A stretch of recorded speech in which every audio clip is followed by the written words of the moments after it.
Kebanyakan bakteri mengalami reproduksi melalui pembelahan biner. Selama pembelahan biner, parental sel akan membelah menjadi 2 sel baru. Pada tahapan pertama, bakteri akan mereplikasi atau menyalin kromosomnya dan menghasilkan kromosom baru yang identik di lokasi yang berbeda di dalam membran sel. Tidak seperti sel eukariotik, bakteri tidak membutuhkan pemisahan membran nukleus atau penggabungan benang spindle pada mitosis yang membuat pembelahan biner menjadi sangat cepat dan efisien. Kedua, sel akan melakukan pemanjangan sampai setiap kromosom menempati tempat berbeda di membran sel yang terpisah satu sama lain. Ketiga, bakteri akan membentuk septum di bagian tengah sebagai dinding pemisah pada kedua sel. Akhirnya, sel tersebut akan memisah menjadi 2 sel baru. Sel bakteri hasil pembelahan ini dapat tumbuh dan jika kondisi memungkinkan, sel tersebut akan melanjutkan proses pembelahannya. Berikut merupakan contoh pembelahan biner pada heliozoa di bawah mikroskop dengan perbesaran 400 kali.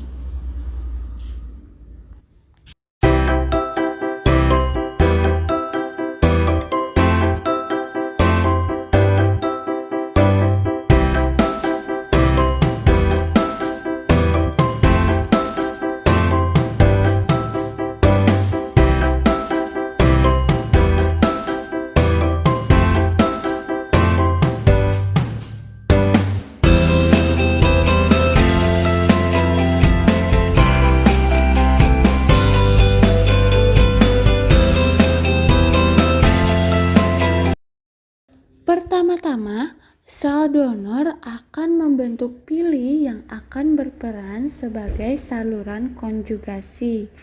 Sel donor akan membentuk plasmid yang akan ditransfer ke sel resipien. Kedua, pili yang terhubung akan menempel ke sel resipien sehingga membentuk jembatan yang akan digunakan saat mentransfer DNA. Kemudian, untaian DNA yang ditransfer mulai memasuki sitoplasma sel resipien.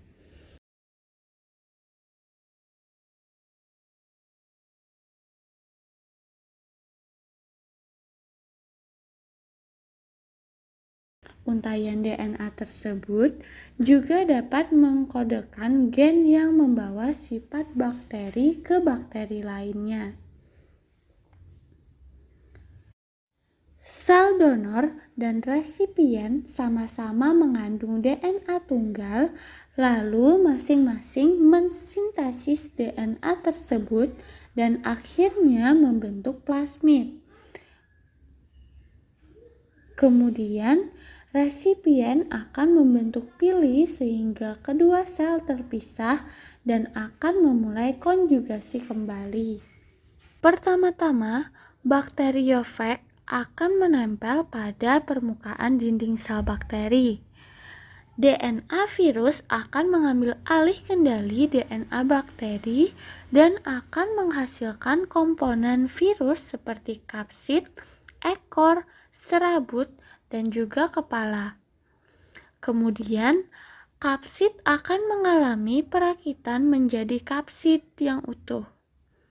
Selanjutnya akan mengalami lisis dan semua virus keluar dari sel. Setelah itu, bakteriofag akan mengandung DNA bakteri dan menginfeksi bakteri lain. Dalam sel bakteri, virus memasuki fase profag, di mana materi genetik virus atau DNA bakteri pertama berintegrasi atau bergabung dengan kromosom sel bakteri kedua. Setelah itu akan terjadi rekombinasi genetik dan transduksi pun berhasil. Pada tahapan pertama, sel bakteri donor akan mengalami lisis.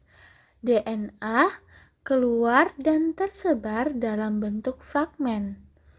Fragmen DNA donor ditarik oleh sel resipien.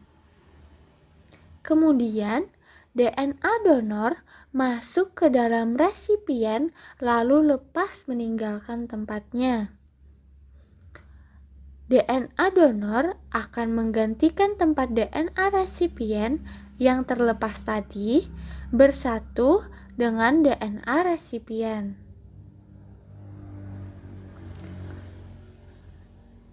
Dan selanjutnya akan terbentuk DNA rekombinan, hasil hibrid antara DNA resipien dan DNA donor.